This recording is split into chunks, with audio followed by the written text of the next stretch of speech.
2. Good morning, good afternoon, good evening, everybody. Hold on. Good morning, good afternoon, good evening, everybody. Today is Monday, May 23rd, 2016. It's 12:15 Eastern Time, and welcome to the week ahead. Every Monday here on CapitalDiscussions.com. And my name is Jerry Furst, founder and director of InvestorsEducationNetwork.com.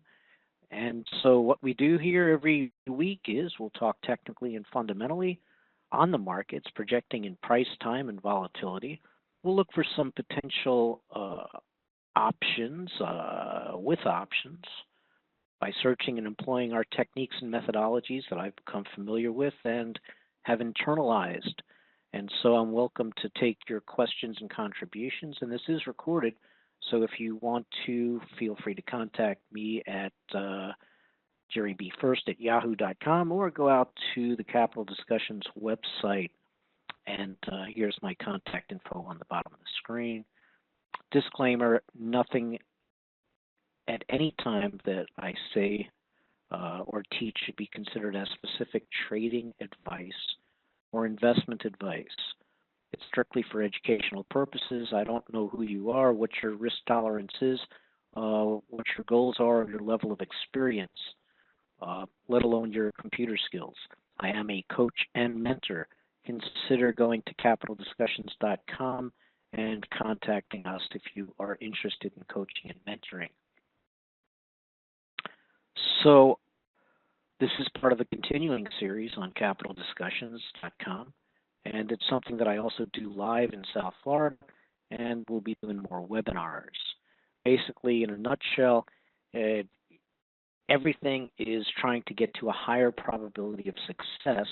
And what I found is that between the technicals, Fibonacci's, high probability chart patterns, support resistance, trend lines, moving averages, indicators, combined with your strategies and methodologies, using your tools, software, and properly using order entry and exits, you calculate your risk reward and your position size, have patience, practice, review, and adjust. Practice, practice, practice makes permanent.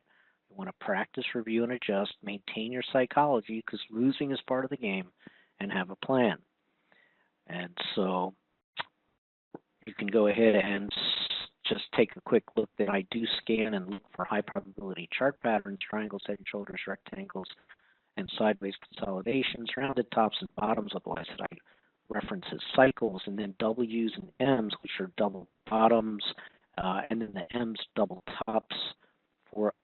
I'm looking for trend reversals. You cannot always pick the tops and bottoms, but you might be able to get them some of the time. And what I want to talk about a little bit today is candlestick charting and the week ahead. So here on CapitalDiscussions.com, you can get the events from Econoday that Tom has put on the front of the website. And you can also go to InvestorsEducationNetwork.com, click on the economic calendars, and you'll have your choice of several global calendars that will pull up the Econoday calendar. And for those of you who are actively trading or working with indexes, don't get caught by surprise by scheduled news events. So what Econoday does is give you yellow and red stars to kind of draw your attention to things that they think are important. However, if you're interested in the treasury markets or oil and gas, you need to go ahead and make sure that you pay attention to those other events. So coming up at the end of this week, we have GDP comes out. And this is important because what's going on now is, and this is a slide from Bank of America Merrill Lynch, that basically the way the markets work, according to the Bank of America Merrill Lynch, is that if Fed is threatening a rate hike, which is what the buzz seems to be today as of March 24th, March 23rd, okay, as of March 23rd, if the Fed is threatening a rate hike, the markets tank. And if the Fed delays a hike, the markets recover. Very simple, spoken in easy language. And round she goes. Now remember though, or if you're not aware, the Fed does not have to wait until their scheduled news events. And so I want to point out that next Friday is June 3rd, and notice they call this on account of the employment situation. They used to call it non-farm payroll, and I used to joke about the fact that everything non-farm payroll goes back to another era, another century, another time. So now they just call it the employment situation. Okay, 8:30 Friday morning Eastern time.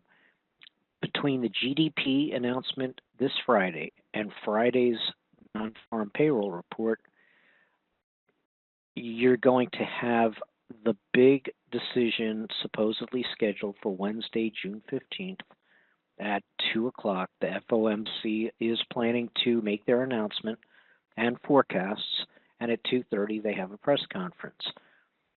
You can expect volatility for sure on Wednesday, June 15th. Now, I'm not telling you to buy long. I'm not telling you to buy short. I'm not telling you to exit your positions. I'm just pointing out a known calendar event where volatility between now and June 15th should start to ramp up. So let's talk about volatility for a second.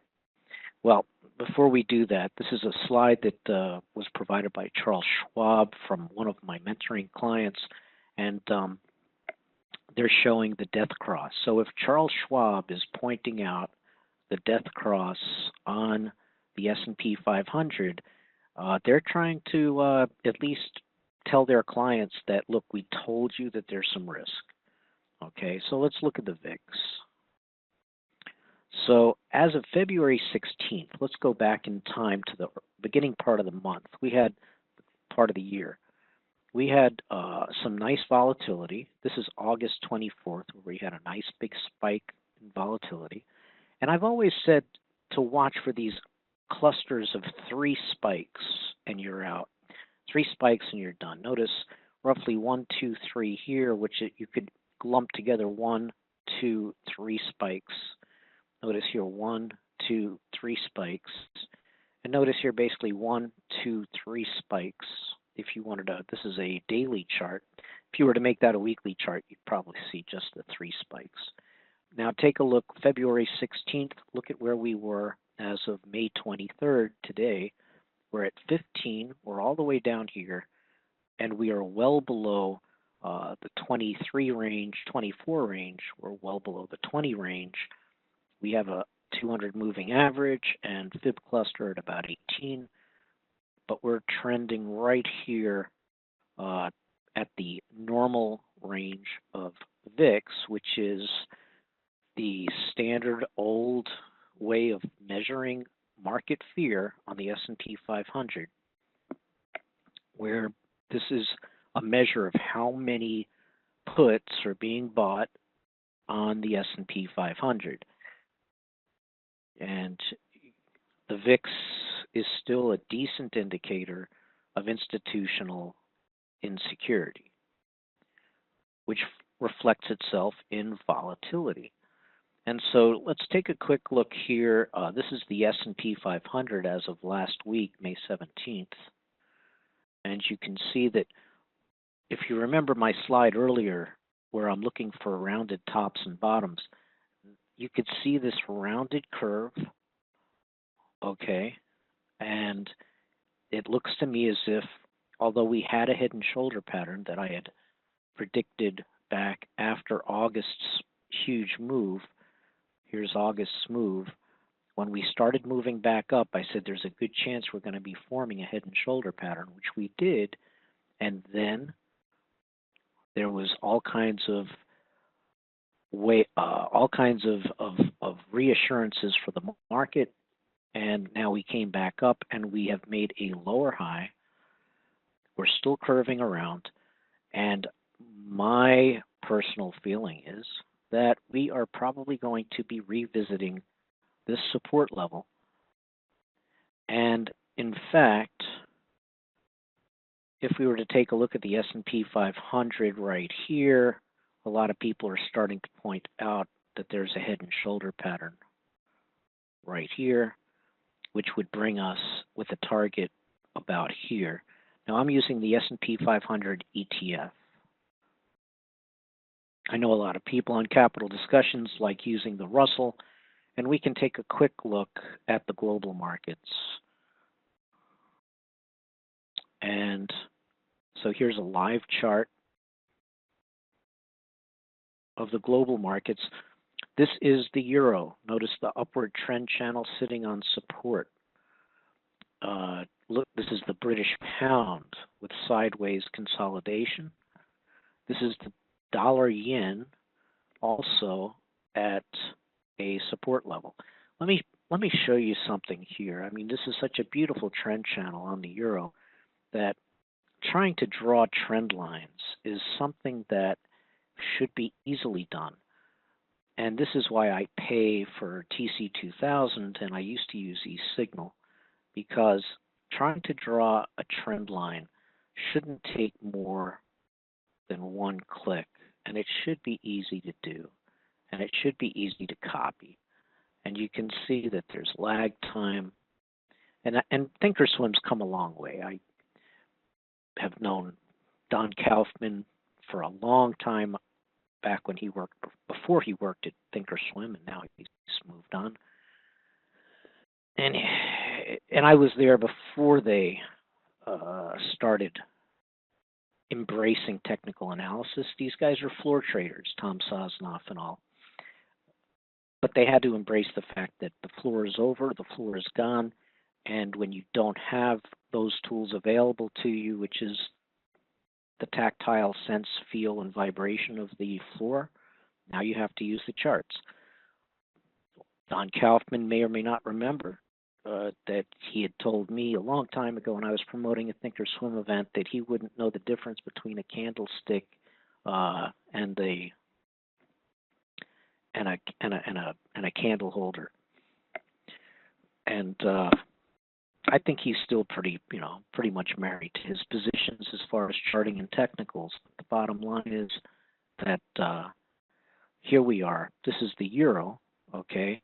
And the euro is sitting on a support level. This is a daily chart from the Thinkorswim platform. And notice, just very, very well placed. Notice that we've got support, support, resistance, resistance. And what do they say? Prior support becomes resistance.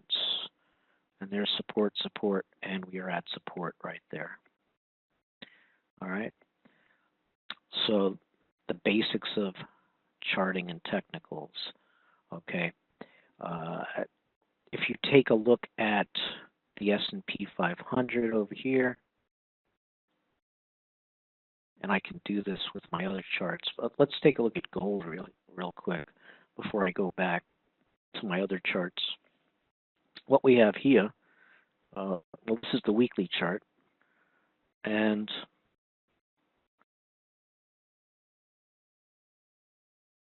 if I was to draw a line from there to there, notice how many times I have to click. I mean, it is really annoying when most good professional charting programs allow me to multi-click and click and drag and duplicate lines. So I'm just, but it's free. All right. Sometimes you've got to pay to get good quality tools. So anyway, here's the downward sloping lower highs where we had a trend channel, and then we broke above the trend channel being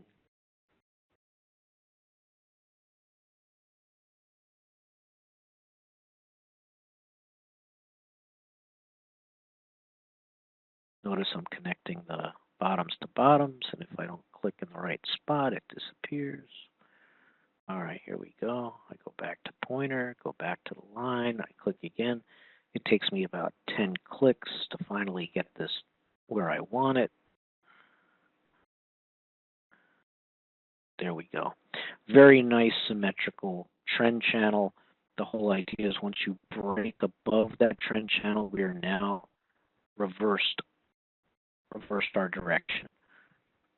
And you can see by the wicks on these candlesticks, especially with this hammer right here, that was a good indication that we may have put in a bottom. Notice whenever you see these hammers, these are always price discovery, testing some lows, taking out some stops. Notice the price discovery up here with the inverse. That's a shooting star here. This is a hammer over here, or some people call it a long wick or a long shadow. These are potential reversal patterns from the candlesticks. And I'll be doing a presentation live in Delray Beach on this Thursday, May 26th, 3 days from now, 2016. So if you're in the South Florida area, come on down to the Delray Beach Civic Center. All right, so let's take a look. Let me even bring this up to let me bring it back down to a daily chart. And you can see that we also have one of my favorite patterns, which I would call a shoulder and a head and a shoulder. And we are at the bottom of support here for gold. So what I would say is that here we're at the bottom on support, 1243.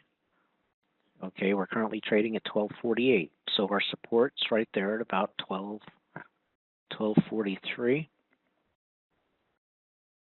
1238 to be precise, for support on this Fibonacci 78.6. If we were to drop below that 78.6, there's a chance that we could be dropping down into this support range here of about 1213 and then potentially even further. But the odds are in the favor that we're going to bounce off this area and head back up towards the 1313 range, which is at the top of this trend channel here. So that's what it looks like. I'm looking at gold, and you have the GLD ETF or the GC contract on the futures. Again, this is not a recommendation to buy or sell.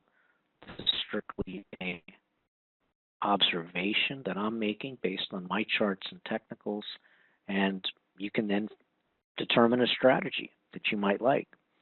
On the center row here, we have the S&P 500, the Russell, and then we have the Dow futures. Notice that the Dow futures put in triple bottoms over here, whereas the S&P 500 only put in double bottoms, but it put in double bottoms twice, okay? Similar patterns, but the Dow took it a little bit harder back in August than the S&P, but then the S&P went ahead and made lower lows. And right now, we have not only this W pattern, we have triple tops, quadruple tops, resistance making lower highs, but we have this flag pattern right here on the S&P 500. You can see the VIX, okay, spiking up as the S&P 500 came down, and then notice the difference notice that the VIX did not spike as high the second time, and you're typically going to see that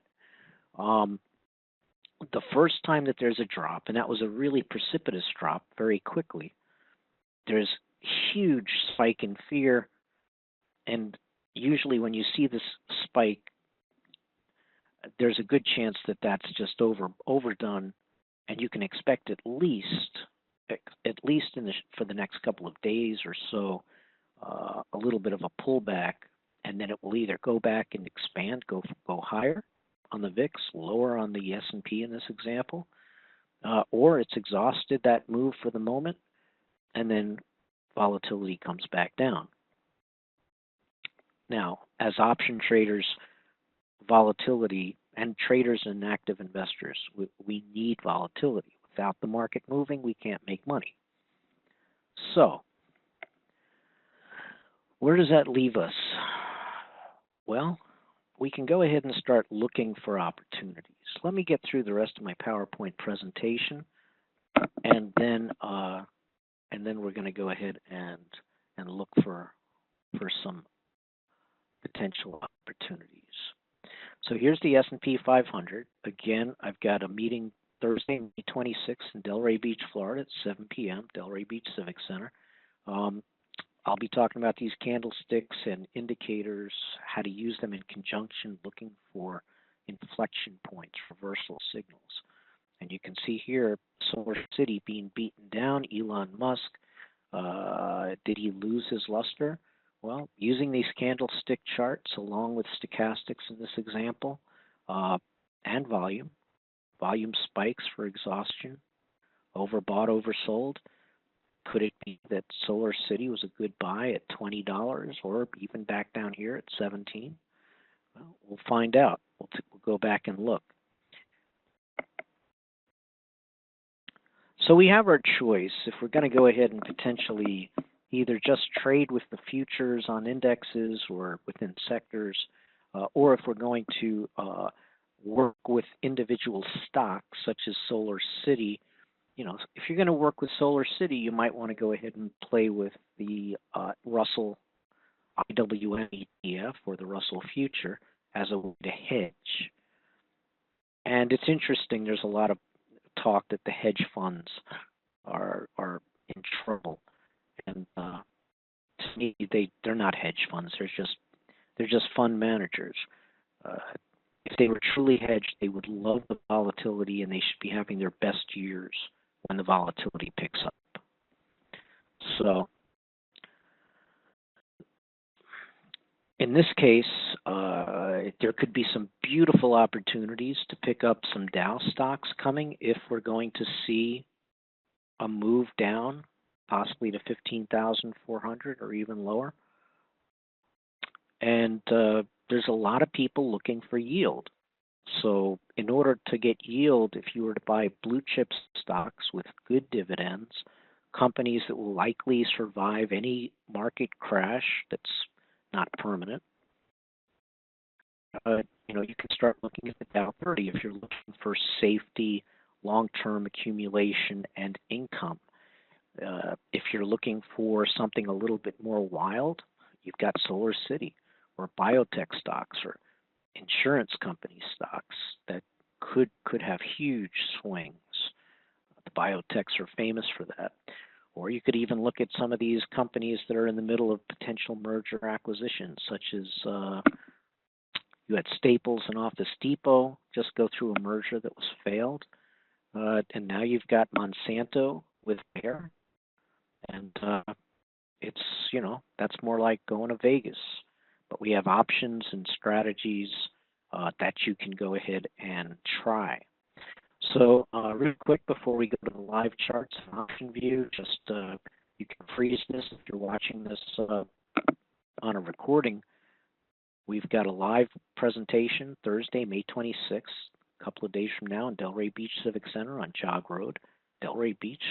And feel free to contact me, jerrybfurst@yahoo.com. Or you can even call 954-829-2290.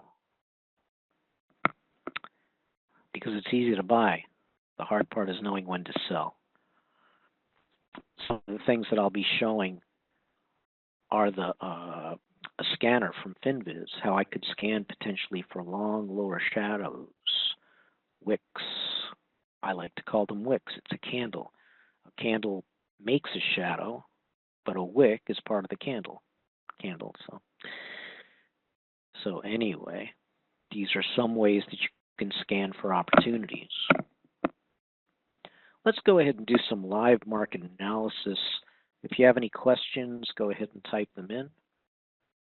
And what I'm going to do is I'm going to pull up the SPY ETF. And based on the fact, and it's a fact, that the market is nervous about Fed hike, right? We know we have GDP coming out this Friday, and we know that we have non-farm payrolls next Friday, June 3rd, and we know that there's a FOMC meeting with announcements and press conference on Wednesday, June 15th.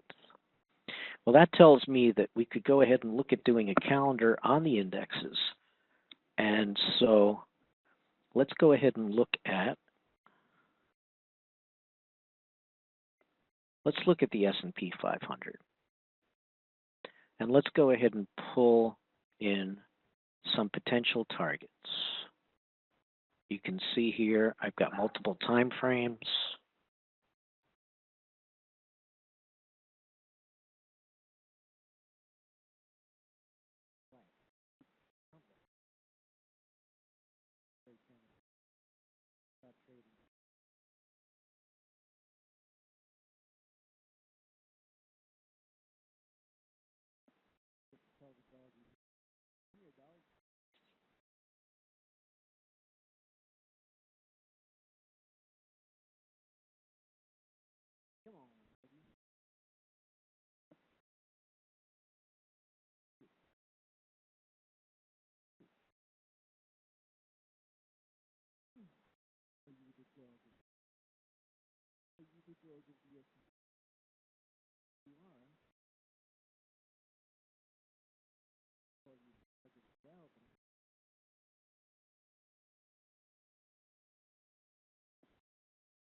Okay, so we've already got some targets that I've already put in. We've got on the weekly charts on the S&P 500, notice that we have this rounded top that I've been talking about. We're trading at 205. We easily could hit 200, where we have a fib cluster and a 50-period moving average at 202 right now. But let's look at these fib lines here, and they're not showing up over here, but we've got it at 201.72, call it 202. And then we have another support resistance level at about 197. So I would say that there's a good chance that we could go sideways to down as we build up for this Fed announcement. And then who knows what's going to happen. So that tells me, well, we could sell resistance, right? We could sell the 210s. We could sell, if we're really confident that we're going to go sideways down, we could sell the 206s, 207s. And we could buy the 202s. We could buy or sell support 194, 195. So let's bring in OptionVue. And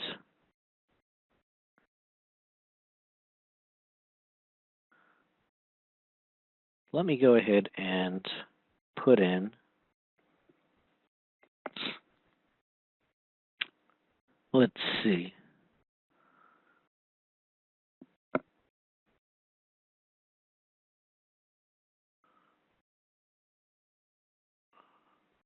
Let's see here. All right.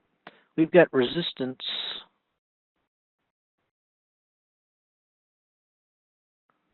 at about 207.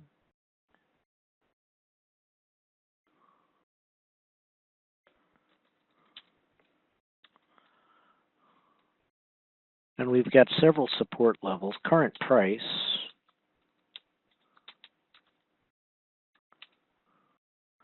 is at 205.5. And then we've got support levels at 202. Support level 1 is 202. We have another support level here at about 198.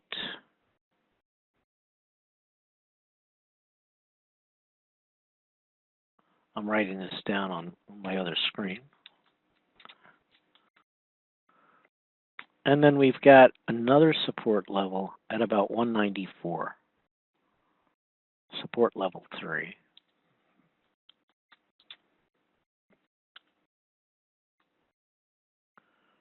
And then we really have support. We have a fib cluster at about 185 where the 200 period moving average is coming up. Notice it's at 183. I'm sorry, it's 185. 185. I'm going to call that support level X. Because if we hit 185, we're probably going to be bouncing and pausing. I would consider that to be a good spot to potentially sell if we can get enough. All right, so we have resistance at 207. Current price is 205. We're talking about the SPY today is 5/24/2016.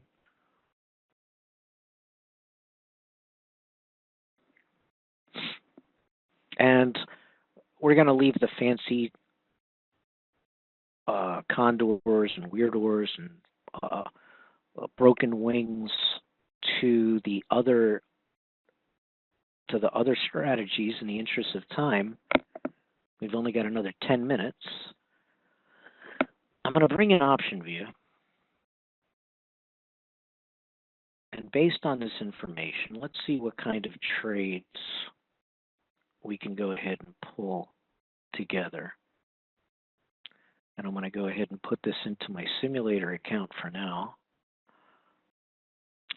And if I think, remember, we're going into June 13th. Okay, so June 11th is the weekly 2.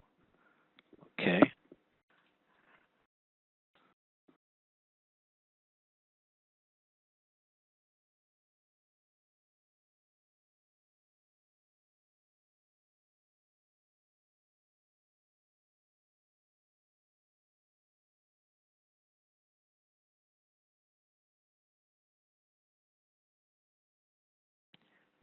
Okay, so June 13th is when we expect the announcement. We have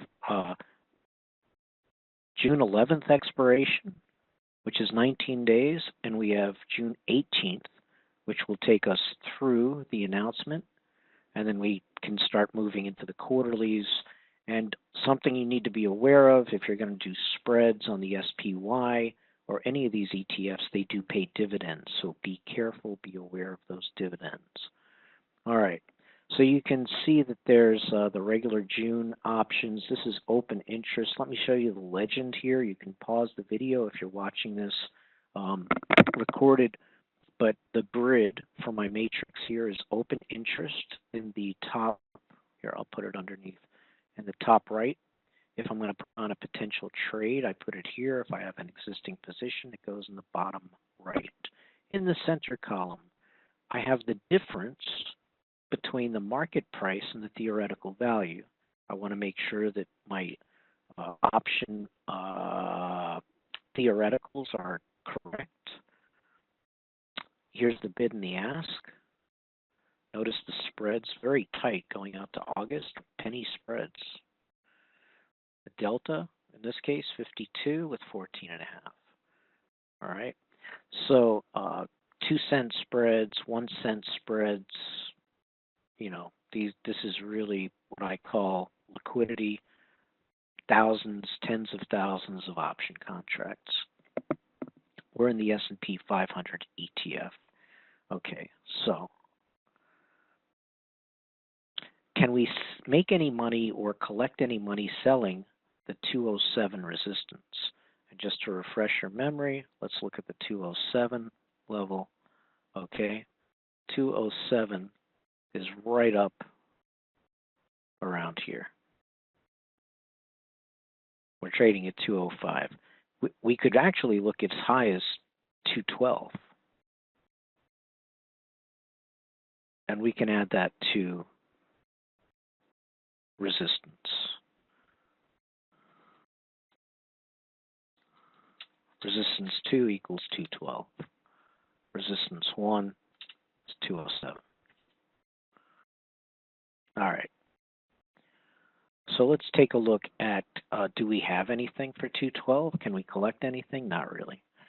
I like to get at least 70 cents for an option, and we only got 40 cents here, 65 cents for the 209s. We got a nice even dollar at 208. So that looks interesting. So let's start from there. And let's just use some round numbers, selling 10 contracts. Okay. Now, if I sold 10 contracts, and again, this is the week ahead for beginners, so just I teach OptionVue. I've been using OptionVue for over 10 years. So you can see that just by plugging in -10, my gross requirements is roughly $38,000, $39,000. That would pull in about $1,000. Okay, so we obviously don't want to do that. If I just wanted to do a quick vertical, okay, selling 10 and buying 10, okay, now my gross requirements comes down to a smooth 1,000 gross requirements, or 689. And if I wanted to look at my risk-reward graph, here's what it looks like. And if I'm correct, at expiration, I would make about $300, but I'm risking about $700. Okay. And one of the first things I look at on my risk-reward graph, for those of you who are beginners, this is the zero. Everything below zero is my risk. Everything above zero is my reward. You can see that I've got much more risk versus my reward. So that's just a quick, plug in, test the waters on what could we potentially do. So that trade by itself is not what I'm looking for. Now, what if I was to do a calendar selling? Now, 60 cents, I say it's not really worth the excursion, but let's just go ahead and see. It's going to cost me about 40 cents to put on this spread, and that means that I have break-evens at expiration of about 206. And OptionVue gives you this dashed line, which shows you the break-even points. You can click and drag to spread out, or you can go ahead and use the slide bar to magnify or shrink. So,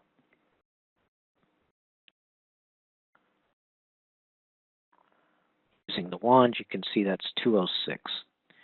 Okay, now I'm expecting this to go sideways to down, so this is not the type of spread that I'd want to do, right?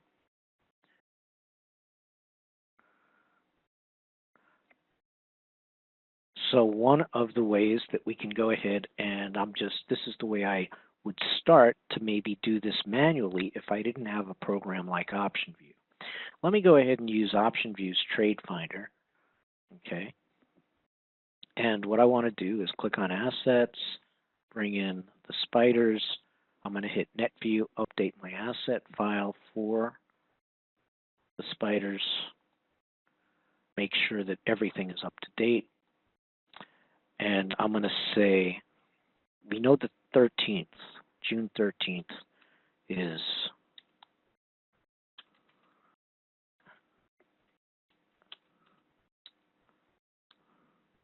was it June 13th, June 15th?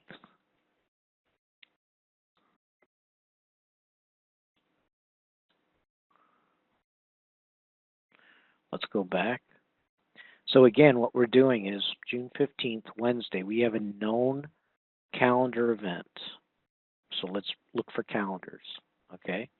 We're expecting, the expectation is for price to go sideways to down between now and then, with volatility going up.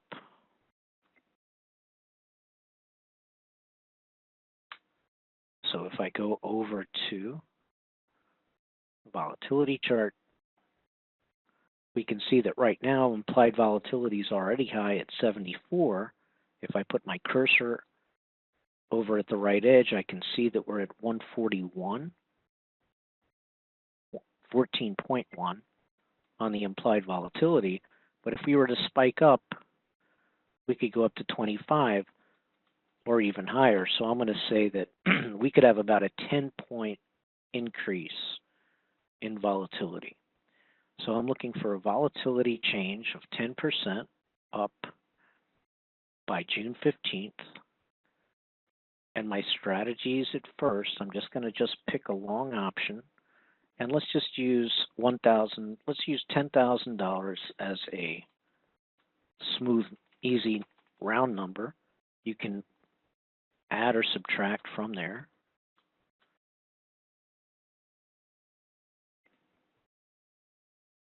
And I want open interest, no problem, with the spiders, minimum price to sell of 50 cents, minimum price to buy of 20 cents. And what that does is it keeps me from having some weird analogies. Let's hit the go button. And real quick, you can see that this is just picking out some really inexpensive options. So if you just want to go to town, if you just wanted to go ahead and just take some mad money, you have an 85% chance by buying the September 225 call. Wait a second, hold on. My target is that we're going to have an increase in volatility, and I believe that we're probably going to head down to 202. I didn't put my downward target. To, let's call it 200, right in between 202 and 198. So I'm going to clear this, and let's try this again. It's a little bit better.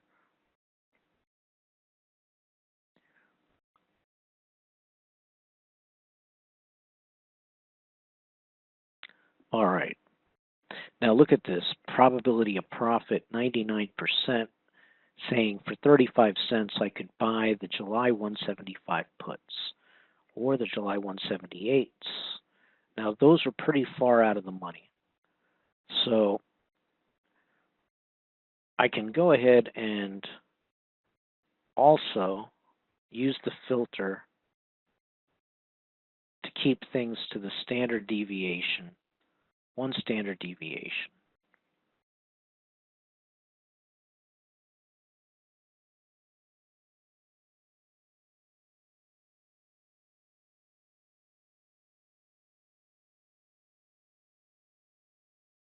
All right, I want to find something a little bit closer. So I'll even take this, $1.93, the July 195 puts, okay, would potentially give me a $12,000 gain. And I have to double check all this, but I've got the 194s. I like that even better. So it's picking out the July 194s and 195s. Now, watch, I'm going to clear this, and I'm going to go back to strategies, and I'm going to go to calendars, which are horizontals and diagonals. And let's see what it picks out. Because we already know that it looks like the July 195s to 194s within that range seem to give us a good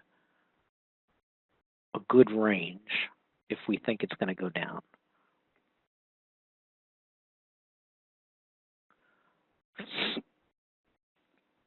And I'm going to pause for a second.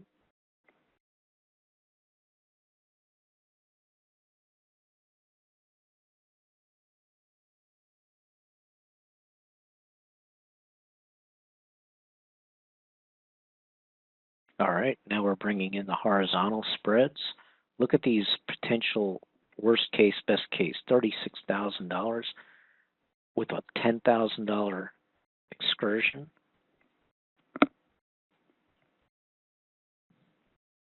Notice it's using the July 190s, selling the 190 puts on the quarterly. So it's only 43 cents for the spread in this example.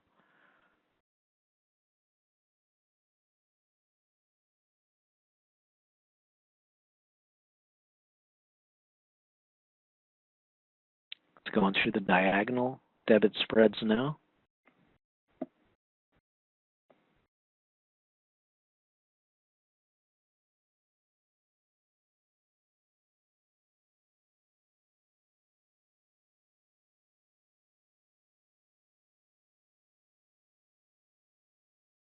It would go a lot faster if I stopped my quotes. So I'm going to suspend my quotes, and it should go a little faster now.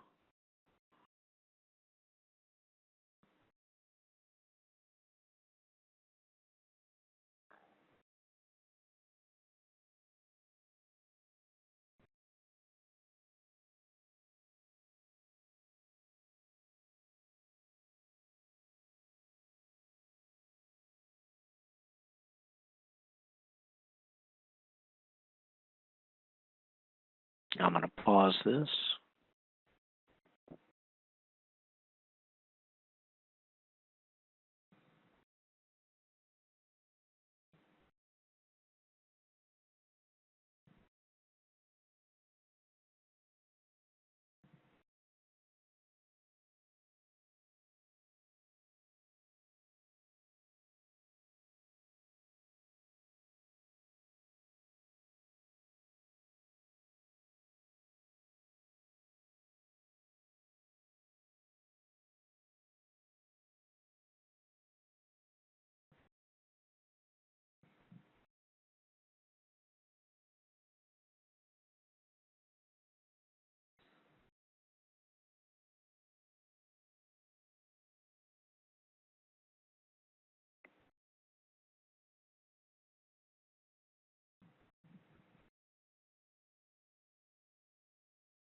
Okay. So it was working a little bit slow there, and so I stopped the diagonals, so we're only looking at the horizontals, and notice it's pulling up as best case returns the July 190 put. If we were to buy it for $1.23 and sell the June, okay, we get that. We did get a few diagonals, okay. What I like to do is look for, here's a diagonal. Buy the 194 July and sell the 193. With 10,000, we'd make about 30,000. Here's my risk reward graph. And you can see this is pretty dramatic, letting time decay work.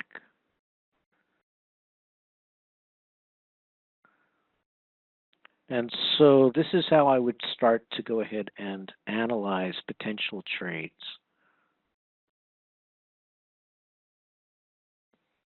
And using OptionVue's filters, I could go ahead and say maximum days to sell. I could say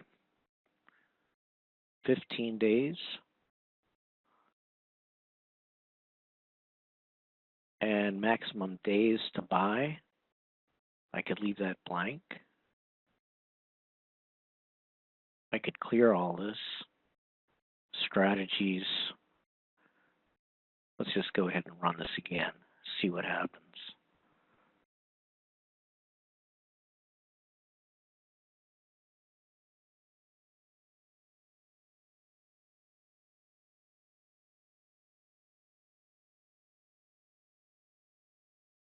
Doesn't like it.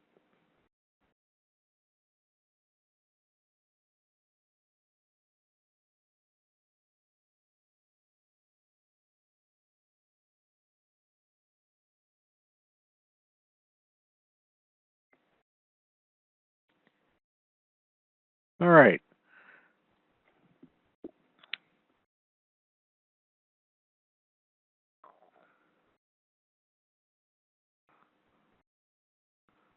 So for some reason, does not like maximum days to sell being 15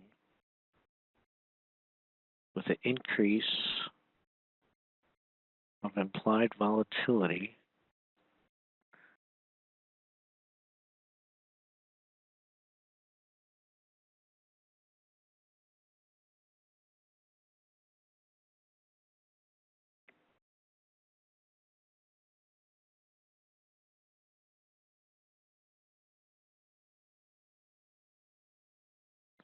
Let's just update this again.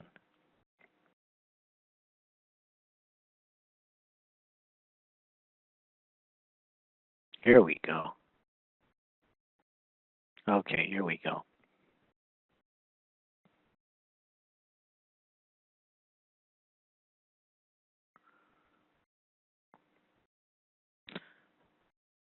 All right, so with 10,000 risk,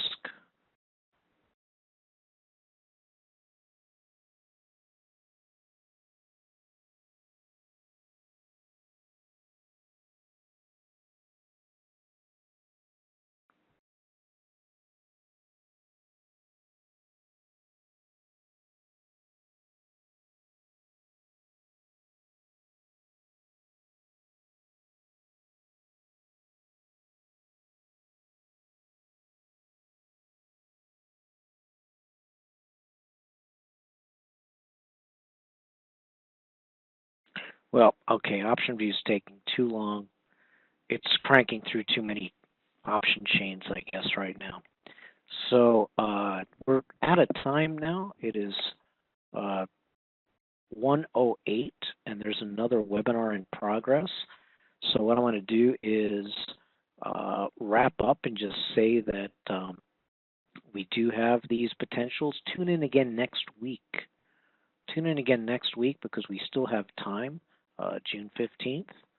Or just contact me at jerrybfurst@yahoo.com, and we can go ahead and explore not just the calendars and diagonals, but we can go ahead and look at other potential trades as well. Send in your questions and email me. And by the way, here on Capital Discussions, remember that if you want to get successful, all successful professionals have coaches and mentors. Just like you have anybody, whether you're a golfer, whether you're a professional athlete. Everybody goes through training, and if you try to do it alone, the odds are you're going to have a lot more pain in the school of hard knocks. So what's it worth to shorten the learning curve, to move along the curve faster, and to trade and invest with confidence? Well, on Capital Discussions, you can go up to the education on the main page, learn about the options and mentoring program. You'll get 12 one-on-one mentoring sessions. You'll get 6 months of OptionVue. It's not a get-rich-quick program. The only promise we have is that you will have to work and plan at least 6 to 12 months of paper trading and live trading to get to break even and to get to the results that you're looking for. Once you're not losing money, then you can slowly start scaling your trades up. So expect it to be a little rough in the beginning.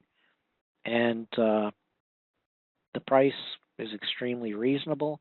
And I can tell you that usually, even though my sessions are scheduled for about an hour, usually as long as I don't have anything else scheduled, and I usually try to keep a buffer because I have time that I spend before and after my sessions working on you as my client. If I don't have anything scheduled after your session, I will potentially go longer in duration. So consider going out to capitaldiscussions.com and inquire on the coaching and mentoring program. And so that's today's presentation. Again, my name is Jerry Furst, founder and director of InvestorsEducationNetwork.com with the week ahead here on CapitalDiscussions.com. Tune in again next week. And until then, good trading. Bye-bye.